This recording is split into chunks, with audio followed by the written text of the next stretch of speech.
Last week was an extremely difficult week for my family as a whole. The podcast that's going to be airing today that you're watching was filmed prior to my life falling apart.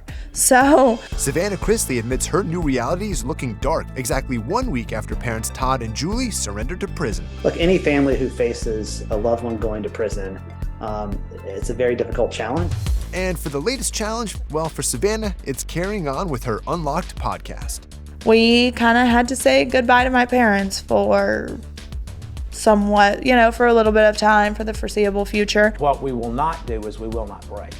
Savannah tells fans this week's podcast was recorded nearly 2 weeks ago, days before her mom and dad began serving a combined 19-year prison sentence. Last week was an extremely difficult week for my family as a whole and for each of us individually. And I haven't filmed a podcast since then. And she uses the intro to get candid about her dire outlook. The podcast that's going to be airing today that you're watching was filmed prior to my life falling apart. So if Todd and Julie could share a message with the world, what do you think they'd want them to know? That they are the same people they've always been, that they didn't do these things, and that they're going to fight to get their name cleared. Because God didn't bring us this far to drop us off. Last year, Todd and Julie were convicted of bank fraud and tax evasion. As far as what you can do for us, you can pray. That's more than we can ever expect from anyone. I've never seen two people, my parents, be so steadfast in their faith. In the end, the truth will prevail. It may get harder before it gets easier, but we have faith. And that faith is crucial as the Chrisleys plead their innocence from behind bars.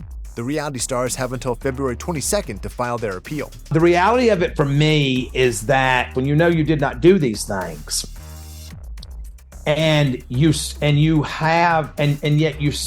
here convicted, that's a hard pill to swallow. I think they're optimistic, and let me be clear, I think that optimism is well placed. This trial was riddled with errors, and we expect the appeals court to see that. Next week, I will have a very intense one-on-one podcast with myself and give an update on my parents because you guys don't have one yet. And I'm really looking forward to giving that update because I've seen God work in the craziest of circumstances. The federal prisons, each one has a different visitation schedule. You are allowed to visit with family. And again, this is a close family, and they're obviously going to spend time visiting with one another.